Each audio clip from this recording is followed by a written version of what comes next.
Selamat datang di channel M416 dengan saya Mimin M, dan selamat menikmati sebuah alur cerita film yang akan Mimin bawakan, yaitu berjudul Nobody.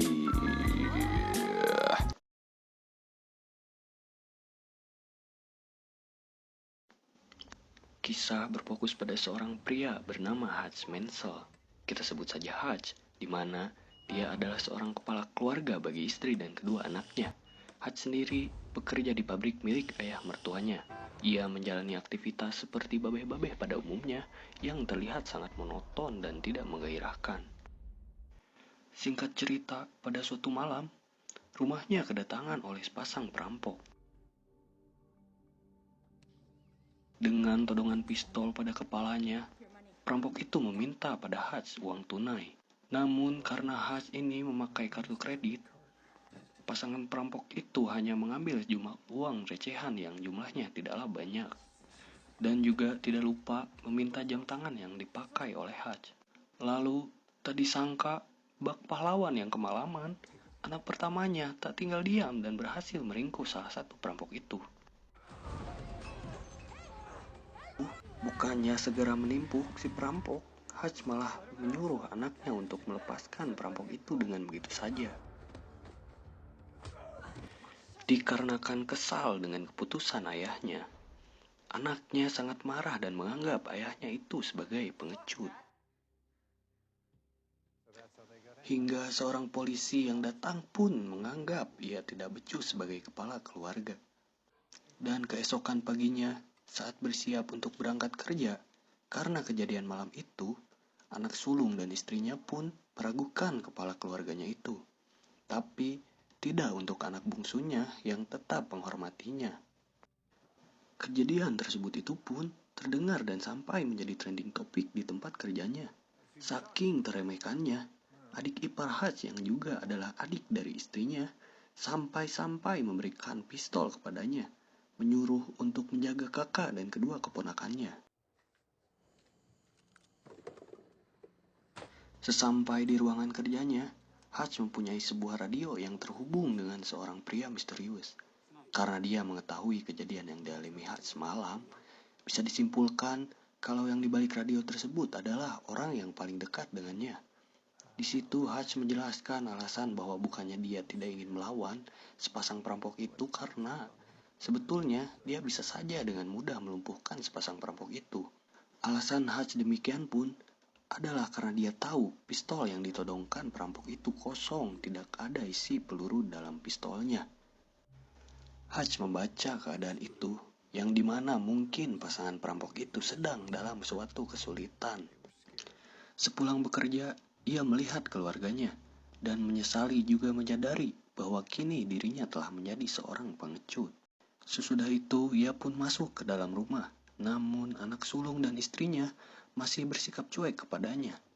Lalu anak bungsunya mengatakan kalau dia kehilangan gelang kucingnya.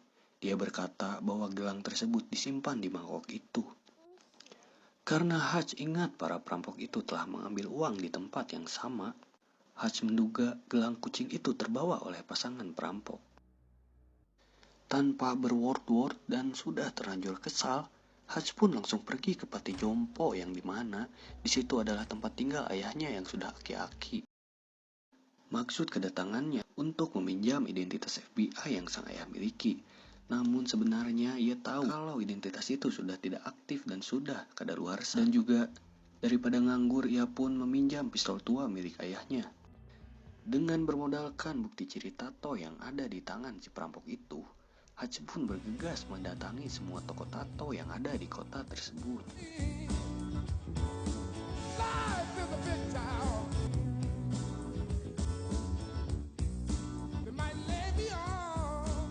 Sampai akhirnya, pada sebuah toko tato yang ia datangi, ia pun mulai memasuki toko itu dan mulai memperkenalkan diri secara singkat kalau dia adalah orang dari FBI. Sesaat setelah ia memperkenalkan identitasnya, ada seorang pria tua yang menegur kalau identitas FBI yang Hutch miliki sudah kadaluarsa 20 tahun yang lalu. Karena penyamaran Hutch sudah terlanjur diketahui dan para penghuni toko mulai mengepungnya, ia pun dengan santai mengeluarkan uang.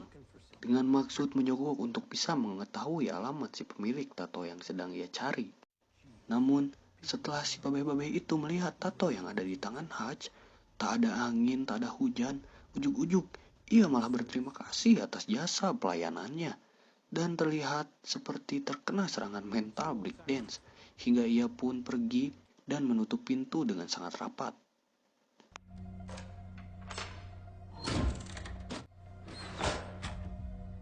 Lalu scene berpindah di sebuah rumah yang diduga adalah alamat dari sepasang perampok yang diberitahukan tukang tato di toko sebelumnya.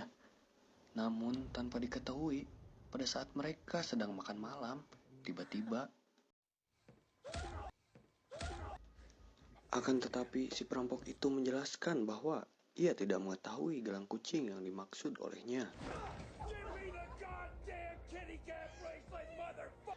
Dan ketika Hutch sudah nafsu untuk membunuhnya, tiba-tiba terdengar suara tangisan orok.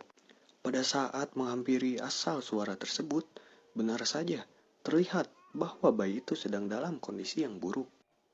Dan dengan berat hati karena masih punya hati nurani, Hutch pun mengurungkan niat untuk membunuhnya dan langsung pergi begitu saja dengan rasa kesal yang sedang menggebu. Di tengah perjalanan saat Hutch menaiki bus, dengan rasa kesal karena tidak jadi membunuh para perampok itu, namun tibalah datangnya sekelompok pemuda mabuk tengil yang suka mengganggu bis malam. Namun bukannya ketar-ketir, Hutch malah senang dan berterima kasih ia mendapatkan samsak empuk untuk menyalurkan hasrat kekesalannya. Di saat penumpang ketakutan karena kedatangan sekelompok berandalan itu, namun dengan enjoynya Hutch menyuruh supir bis itu untuk keluar sebentar selagi ia membereskan urusannya, lalu kembali ke dalam bis untuk bersenang-senang menghajar mereka semua. Dan terjadilah perkelahian antara pemuda itu yang dimana Hutch mempunyai postur kurus dengan brutal dia menghajar mereka semua, dan itu sangat menggairahkan saya.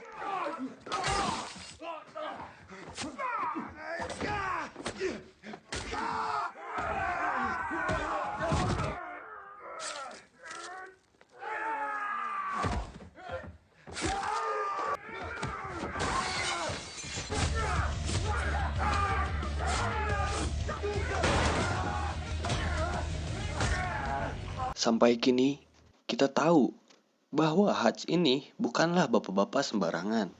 Lalu scene berpindah kita diperlihatkan pada sebuah bar dengan seorang bapak-bapak yang dimana diduga dia adalah mafia Rusia bernama Yulian.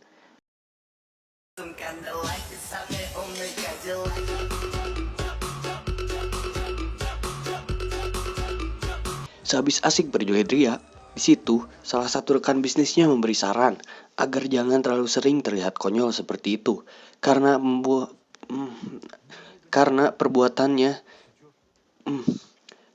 perbuatan isengnya itu bisa membuat rekan bisnisnya menjadi kurang menghargai atas kepemimpinannya. Tak terima sampai panas hati dibilang seperti itu, Yulian pun menunjukkan pada rekannya dengan cara menghabisi salah satu rekannya ini. Ia menghabisi pria itu dengan sadis, hanya untuk membuktikan bahwa dia masih layak untuk dipertimbangkan. Tak lama kemudian, Yulian menerima telepon, di mana dia diberitahukan bahwa adiknya sedang kritis di rumah sakit dan akan segera menemui sang penguasa. Terungkaplah bisa kita ketahui, salah satu dari pemuda bengal yang semalam Hutch habisi di bus itu ada seorang pria yang dimana dia adalah adiknya Yulian, si mafia Marcia and the Bear. Yulian pun murka melihat adiknya sampai babak belur seperti sempak tetangga itu dan ingin mencari tahu siapa orang di balik itu semua yang sudah berani menyentuh malah sampai membuat hampir berpindah dunia anggota keluarganya itu. Pada saat sedang menanyakan bagaimana ia mencari pelakunya, lalu salah satu anggota berandalan itu mempunyai petunjuk, yaitu kartu bis milik Hutch yang tertinggal pada saat ia bergelut. Keesokan harinya, pada saat bersiap untuk bekerja, Hutch mendapatkan telepon dari si pria misterius yang ada di radio itu. Dia menyampaikan pada Hutch agar segera bergegas menemui orang di barbershop. Dan tanpa basa-basi, hade goreng oge ku baso, Orang misterius itu memberikan Hutch informasi tentang latar belakang Yulian, si mafia Rusia itu. Nah, bisa Mimin simpulkan kalau orang misterius yang berada di barbershop itu mungkin adalah orang yang pernah memperkerjakan Hutch di masa lalunya. Di sisi lain diperlihatkan si Yulian yang sedang rusuh menyuruh pegawainya untuk mencarikan informasi dari kartu tersebut. Dan gak tahu menahu harus sampai berhasil secepatnya GPL. Lalu berkat temannya yang bekerja di divisi pemerintahan, dengan sedikit mengancam, akhirnya dengan susah payah identitas Hutch Mansell pun berhasil didapatkan. Dan setelah mengetahui informasi dari si bapak-bapak yang bukan sembarang bapak-bapak biasa, si Neng itu pun terkejut dan kena mental sehingga dia memutuskan untuk mundur dan bekerja dari tempat si Yulian.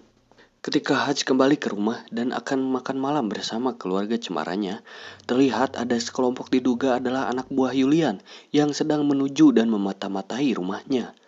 Tanpa babi bu, Hutch pun segera mengamankan keluarganya di ruang bawah tanah yang dimana selama ini Hutch merahasiakan ruang bawah tanah itu, lalu menyuruh istrinya jangan menelpon Nanwawan dan tetap tenang walaupun bingung ada apa gerangan. Lalu terlihat para anak buah Yulian yang sedang memasuki rumah Hutch dengan senjata lengkap, namun sangat disayangkan Hutch sama sekali tidak ketar-ketir bos. Walaupun hanya dengan tangan kosong, ia terlihat sangat brutal dan mengadrenalinkan membunuh para pasukan itu.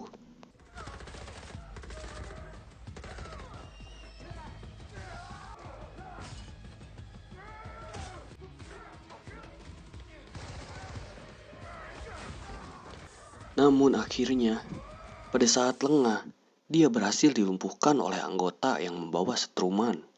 Lalu dalam keadaan setengah sadar, bukan karena mabok, tapi disetrum,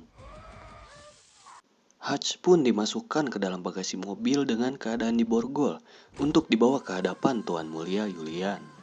Tetapi namanya bapak-bapak yang penuh adrenalin dan sudah banyak jam terbang, Hutch bisa dengan mudah melepas borgol di tangannya.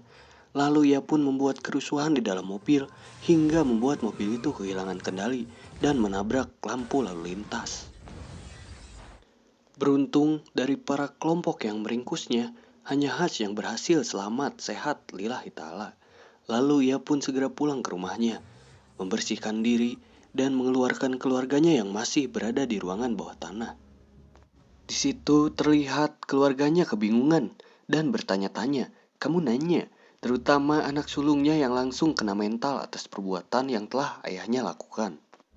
Di situ Hutch menyuruh istri beserta kedua anaknya untuk pergi sementara ke tempat yang aman, dan Hutch berjanji akan menjelaskan semuanya setelah ia selesai dengan apa yang telah ia mulai.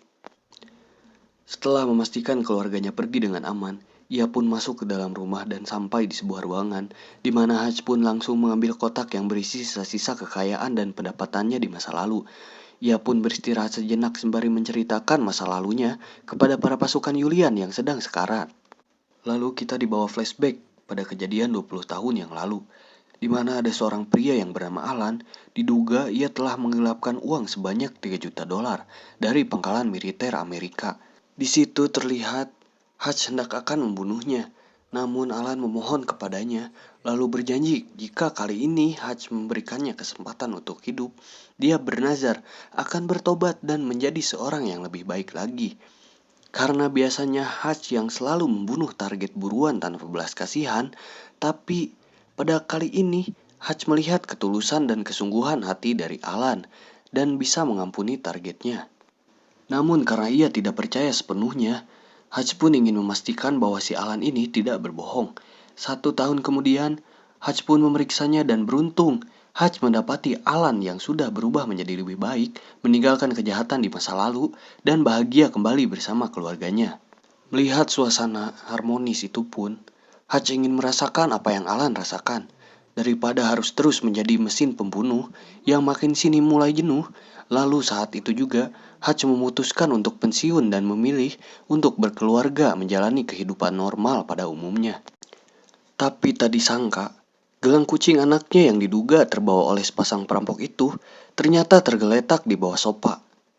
Ampun anjing, udah jauh-jauh nyiduk perampok, habisin berandalan sampai berurusan dengan mafia Rusia, Marsa and the Bear.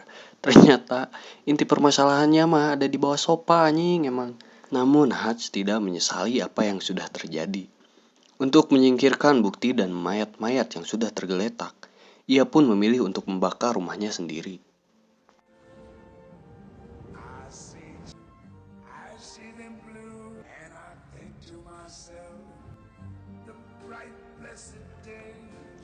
Sementara itu, di waktu yang sama, di panti jompo di mana tempat keberadaan ayahnya Hutch yang sudah aki-aki, didatangi oleh dua mafia. Namun saat akan dihabisi, namanya aki-aki bedegong, tiba-tiba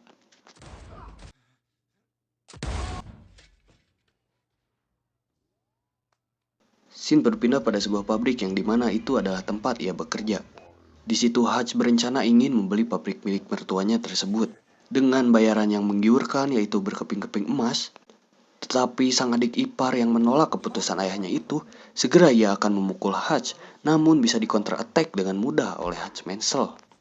Dan lalu di pabrik itu, yang dimana sudah menjadi milik seorang Hutch Mansell, dia pun segera merancang jebakan dan menyiapkan persenjataan, walaupun hanya dengan bahan-bahan seadanya, namun kalau dibuat oleh tangan profesional, itu akan menjadi sebuah alat yang mematikan.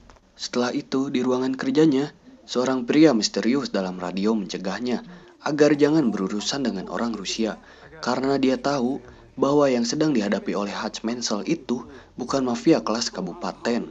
Langkah pertama yang dilakukan Hutch adalah mengunjungi perusahaan milik Julian, di mana perusahaan ini adalah semacam bank normal pada umumnya, namun para nasabahnya adalah mafia dan anggota gangster dari seluruh penjuru dunia. Mereka menitipkan uang-uang haramnya kepada si Julian. Maka dari itu, Hutch akan meratakan hingga membumi hanguskan tempat itu dengan gaya yang kalem, barbar, brutal sampai tak ada yang tersisa.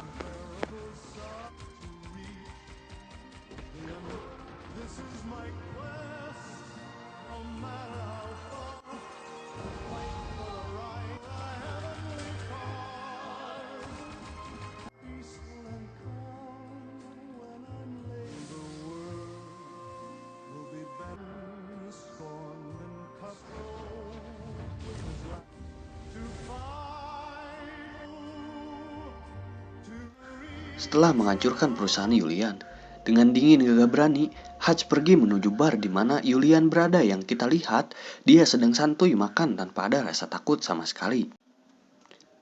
Di sana ia langsung dengan mudah dikepung oleh para pasukan antek-antek Julian. Namun sekali lagi Mimin ingatkan, Hutch tidak akan ketar-ketir sedikit pun Yul. Tidak bodoh, karena di balik keberaniannya tersebut, dia sudah merencanakan kedatangannya dengan membawa sebuah peledak atau bom tepat berada di atas meja. Yang dimana Julian meminta semua orang untuk keluar dari sana karena Hutch tidak segan-segan untuk meledakkannya dan mati bersama-sama. Singkat cerita, dia bernegosiasi untuk berdamai dengan si Julian. Namun sebenarnya ia tahu kalau si Julian ini orangnya keras kepala. Dan saat Hutch pergi untuk menunggu keputusan berdamai dari Julian, rupanya si Julian dengan keras kepala menolak ajakan damai itu dan akan segera memerangi Hutch Mansell. Lalu dengan gairah membunuh yang sudah tidak tertahankan, Hutch pun menggiring Julian berserta pasukannya untuk pergi ke pabrik tempat bekerjanya. Sampainya di sana, Hutch terkena satu tembakan oleh pasukan Julian. Namun, satu tembakan belum bisa melumpuhkan seorang Hutch Mansell. Hingga tiba-tiba, muncullah keeksisan si pria misterius yang ada di balik radio butut itu. Ia bernama Harry. Dia ini ternyata adalah saudara angkatnya Hutch. Dan tidak kalah menarik, si aki-aki bedegong pun bukannya diam di jompo menunggu ajal tiba.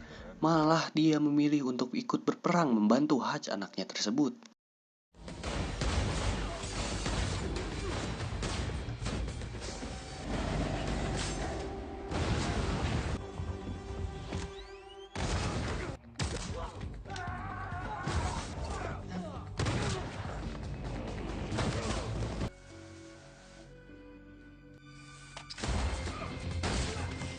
Dilihat dari chemistry mereka bertiga, seakan mengingatkan Hutch pada kenangan masa lalu yang dimana mereka sudah terbiasa menghadapi hal seperti ini.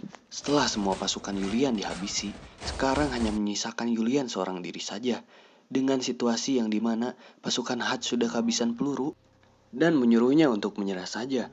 Namun Hutch tidak putus asa. Dengan ide brilian yang ia punya, Hutch menggunakan kaca anti peluru dan lakban yang kebetulan berada di sampingnya.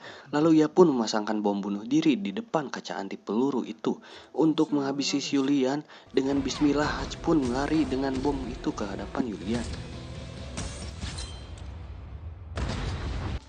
Berkat aksi heroiknya itu, Yulian pun mati di tempat.